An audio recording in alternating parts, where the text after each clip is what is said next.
Quand tu veux démarrer un sport sur ta Suunto 5, tu montes ici, tu t'en viens dans exercice et tu as plusieurs sports qui te sont affichés. Malheureusement, à chacun d'entre eux, tu vois basique.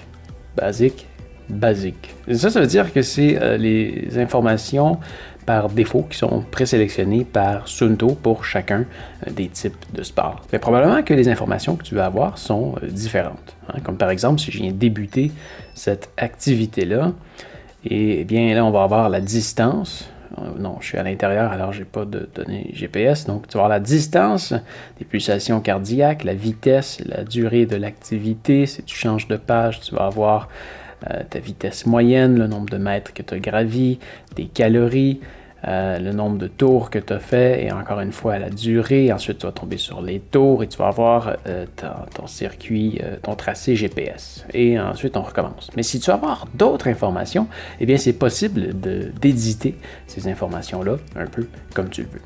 La première chose à faire pour éditer ces informations-là, c'est de ne pas être dans une activité sportive. Alors, on va devoir mettre fin à cette activité. Sinon, dans le fond, ce qui se passe, c'est que les modifications vont se faire à partir de l'application Suunto App. Et si tu es dans un mode de sport, ta montre va afficher comme étant occupée. Alors, tu ne pourras pas faire aucune modification. Alors, sur l'application Suunto App, ce que tu vas vouloir faire, c'est de te rendre dans la montre en haut à droite. Et puis, à partir de là, tu vas aller dans personnalisation des modes sportifs. Et de là, tu vas voir les sports qui sont présélectionnés pour ta montre. Tu peux les modifier, tu peux en enlever, mais tu peux aussi créer un mode sportif personnalisé pour toi. À partir de là, tu peux prendre n'importe quel sport que tu veux. Je crois qu'il y en a 80, mais disons qu'on refait un mode cyclisme. Donc là, par défaut, il va me donner ces informations-là. Donc, une page avec 4 informations, suivie d'une autre page avec 4 informations, suivie de la fameuse page avec le tracé GPS. Et on peut aussi ajouter une 4e page, mais c'est le maximum. Donc, disons que je veux l'afficher, l'ajouter. Et bien là, j'ai le choix entre quelques modes d'affichage. Donc, est-ce que je veux 3 champs, 4 champs, 5 champs, 7 champs? Est-ce que je veux un carrousel? Le carrousel, c'est une information qui permet de basculer la dernière information qui est en bas de une à l'autre. On peut aussi avoir un graphique, on peut avoir un tableau des tours, on peut avoir une zone d'intensité et on peut aussi avoir des pages pour des intervalles. Donc, disons, moi, je vais y aller avec un 7 champs. Bon, 7 données sur une page, je te dirais qu'à vélo, c'est très petit. Surtout quand tu roules à 30-40 km/h, c'est un peu dur à lire. Mais si tu veux une page qui a plusieurs informations que tu veux juste aller consulter une fois de temps en temps, c'est parfait. Je voudrais, disons, 2 pages avec des grosses informations. Donc, je vais aller sur des pages à 3 champs. Une qui va être pour quand je fais de la vitesse, une qui va être quand je fais de l'élévation et une pour avoir tout simplement un paquet d'informations que j'aimerais éventuellement avoir de temps en temps. Donc, qu'est-ce qu'on peut avoir comme information? La façon que ça fonctionne, c'est que si je viens sur la première page, tu vois ici, ça dit 1, 2, 3, 1, 2, 3, 1, 2, 3, 4, 5, 6, 7. Et ici, je peux sélectionner ce que je veux avoir dans ces champs-là. Donc, disons sur la première page, l'information numéro 1, si je veux venir la modifier, je vais appuyer sur 1 et ensuite de ça, je vais pouvoir sélectionner ce que je veux avoir comme information ici. C'est classé par ordre alphabétique de catégorie. On a en français l'autre qui tombe en premier. Donc, on peut avoir le nombre de tours. Donc, ça veut dire que quand tu démarres une activité, à toutes les fois que tu vas appuyer sur le bouton ici en bas à droite, ça va créer un tour. Ça va te dire le nombre de tours que tu as fait depuis le début. Donc, le nombre de fois que tu vas avoir appuyé sur ce bouton-là. Ensuite, tu peux avoir une page vierge. Donc, si tu veux absolument rien mettre dans cette case-là, c'est possible. Je ne sais pas à quoi ça sert, mais c'est possible. Ensuite, tu as une page de cadence. Donc, ta cadence à vélo, c'est le nombre de tours de rotation que tu vas faire par minute sur tes pédales. Pour ça, ça va te prendre des outils de plus que tu vas devoir jumeler à ta montre. Mais oui, tu pourrais avoir ta cadence maximale, ta cadence maximale du tour actuel, ta cadence moyenne du tour actuel ou ta cadence moyenne depuis le début de l'activité. En termes de distance, tu peux voir distance. Et c'est quoi la différence entre la distance et la distance de l'activité actuelle? Si je ne me trompe pas, c'est que la distance de l'activité actuelle va se réinitialiser si tu es dans un mode multisport. Donc, si par exemple, tu es en train de faire un triathlon, quand tu as terminé ta natation et que tu sautes sur ton vélo, eh bien, tu vas changer de mode de sport et ta distance va se réinitialiser, alors que ta distance de l'activité actuelle va se réinitialiser, alors que ta distance va continuer à compter. Ensuite, tu vas avoir ta distance au tour. Donc, si tu es en train de faire des tours, cette distance-là va se réinitialiser à chacun des tours. La distance de l'intervalle, si tu utilises un mode d'intervalle. La distance exprimée en mode nautique. La distance restante jusqu'au point d'intérêt ou au point de passage. La différence entre un point d'intérêt, le POI, Point of Interest en anglais, ou le point de passage, c'est que le point d'intérêt, c'est un point que tu vas avoir paramétré sur la carte, alors qu'un point de passage va être un point parmi une route. Donc le point de passage va être une mesure beaucoup plus précise parce qu'elle va prendre en compte toutes les fois que tu vas tourner à droite, à gauche, alors que le point d'intérêt va te donner une mesure seulement en ligne droite. La distance restante jusqu'à la fin de l'itinéraire, alors là, c'est si tu as une route de tracé, alors ça va t'indiquer la distance qui te reste avant de te rendre à la fin de la route. Ensuite, les champs de durée étant, tu peux avoir l'heure du coucher de soleil, la durée et la durée d'activité actuelle, c'est le même principe que tantôt, la distance et la distance de l'activité actuelle. Donc ça, dans le fond, c'est un chronomètre. La durée de l'activité précédente. Donc encore là, si tu es dans un mode multisport et tu veux savoir combien de temps, je sais pas, tu es rendu à faire du vélo dans ton triathlon et tu veux savoir combien de temps que ta natation a pris, eh bien là, tu pourras avoir le temps de l'activité précédente. La durée de l'intervalle actuel, c'était en mode d'intervalle, la durée du tour. Ensuite, on arrive à ETA et ETE. Donc, le ETA, c'est l'heure d'arrivée prévue et le ETE, c'est le temps du trajet restant. Alors, la différence entre les deux, c'est que, disons, si on prend le temps estimé pour la fin du trajet et l'heure d'arrivée pour la fin du trajet, c'est que, disons, qu'il est 10 heures, bien, lui, il va dire qu'il te reste 1 heure à marcher avant la fin de ton trajet, alors que le ETA va te dire que tu vas arriver à 11 heures.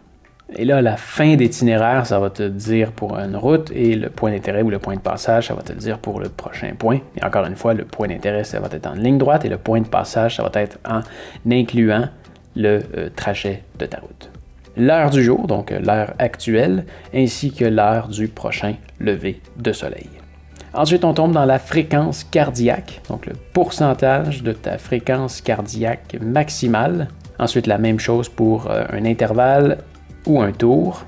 Ensuite, la même chose pour le minimum, donc l'endroit où tu vas être le moins donné dans ton activité. Ensuite, la même information en moyenne, ta fréquence cardiaque actuelle, ta fréquence maximale par intervalle, la fréquence cardiaque. Bref, c'est tout, j'ai pas vraiment besoin de les expliquer, c'est assez clair. Ensuite, tu vas avoir toutes les données d'intervalle, c'est le même principe. La navigation, je ne sais pas pourquoi, ça a été doublé. En fait, on retrouve les mêmes informations qu'on a vues un peu plus tard, là, soit les heures d'arrivée ou la distance restante. C'est la même chose qu'on a vu un peu plus tôt. En physiologie, on va retrouver les calories. Ensuite de ça, on va retrouver le EPOC et le PTE. Le EPOC, c'est le Excess Post-Exercise Oxygen Consumption. En gros, c'est une mesure de consommation d'oxygène que, écoute, je suis pas la meilleure personne pour t'expliquer c'est quoi. Va faire des recherches sur le EPOC si tu veux savoir ce que c'est, mais c'est une donnée un peu poussée. Ensuite, le PTE, c'est le Peak Training Effect, qui va te donner un peu un estimé du... Ça va t'indiquer à quel point tu t'es donné selon ce que tu es capable de faire. Encore là, tu peux aller lire là-dessus. Le temps de récupération, c'est le temps estimé pour que tu récupères de ton activité, l'activité que tu viens de faire. Combien de temps de repos est-ce que tu as besoin pour t'en remettre? La puissance, je ne l'ai jamais vraiment utilisée, mais ça risque d'être exprimé en watts, j'imagine. Mais comme je te dis, je ne l'ai jamais utilisé. Ensuite, dans vertical, ça, c'est des données que je trouve très intéressantes. L'altitude, ça va être l'altitude à laquelle tu te trouves en ce moment. L'altitude maximale, ça va être le point d'élévation où est-ce que tu vas avoir été le plus élevé, donc probablement le sommet le plus élevé de ton circuit. Ensuite, l'altitude maximum du tour, l'altitude minimum, donc le point le plus bas où est-ce que tu vas avoir été. Même chose pour le tour. ASC, je ne sais pas pourquoi ça a été abrégé, mais c'est l'ascension. Donc, c'est le total d'ascension que tu vas avoir fait. Donc, si tu montes 200 mètres, que tu en descends 100 et que tu en remontes 200, eh bien, ton ascension totale va avoir été de 400. L'ascension du tour, la descente, qui est dans le fond le contraire de l'ascension, la descente du tour, la vitesse verticale en mètres par heure. Donc, ça va t'indiquer combien actuellement, à la vitesse à laquelle tu montes, si tu continues à monter à cette même vitesse, combien de mètres est-ce que tu vas gravir dans une heure? Ensuite, on a exactement la même chose, la vitesse verticale, cette fois-ci par contre exprimée en mètres par minute, ou tu peux aussi avoir la vitesse verticale moyenne, encore là, en heure ou en minutes. Pour la première, c'est pour le tour et ensuite, c'est pour l'activité complète. Ensuite, vitesse et allure, donc l'allure, ce qui est généralement utilisé en course, qui va te dire par exemple que tu cours à 5 minutes du kilomètre. Tu peux l'avoir en mesure nautique, en allure maximale, donc le point où est-ce que tu as été le plus vite dans toute ton activité.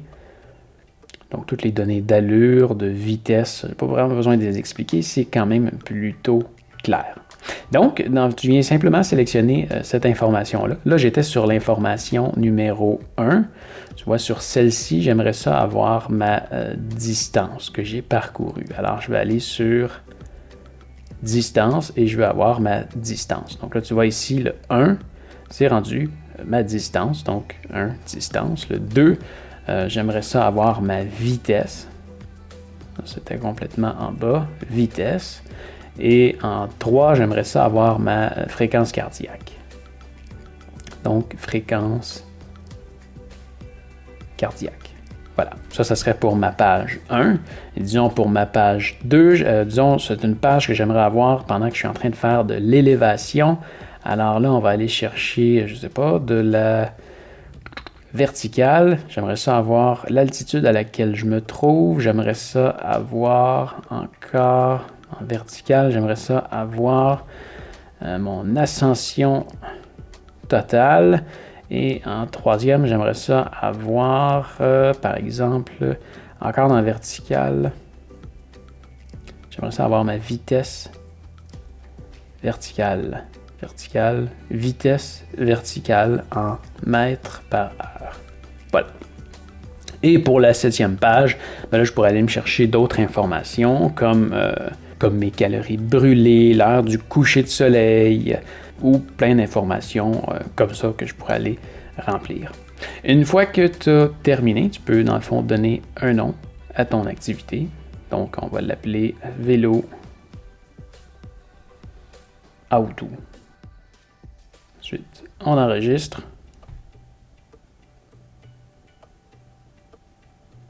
Et voilà, mon cyclisme personnalisé vélo auto vient d'être créé. Ensuite, on va revenir en arrière et on va synchroniser la montre maintenant. Et on va lui donner quelques secondes. Ensuite, on va pouvoir aller voir dans la montre. Tu vois, c'est fait. Alors, si je viens voir dans la montre ici, on va se rendre dans exercice. On va aller dans cyclisme. Tu vois, vélo auto, il est déjà là. Et là, je peux débuter l'activité et on va voir les informations que j'ai rentrées ici, là, et mes fameuses sets que, tu vois, je ne les ai pas éditées, alors sont toutes restées sur le chronomètre. La 4e page va être la navigation et voilà. Donc, c'est comme ça qu'on peut éditer un mode de sport. Alors voilà, j'espère que ça va t'avoir aidé. Si c'est le cas, tu peux me mettre un pouce en l'air. Si jamais tu te magasines une montre, tu peux regarder avec les liens dans la description. Et n'oublie pas non plus de t'abonner à ma chaîne pour me retrouver plus facilement la prochaine fois que tu as besoin d'aide. D'ailleurs, si tu veux voir d'autres tutoriels sur cette montre, tu peux cliquer sur la playlist juste ici. Mais enfin, tu peux aussi me retrouver sur ma chaîne principale où je voyage un peu partout dans le monde, je suis certain que tu vas aimer. Allez, fais attention à toi. Salut!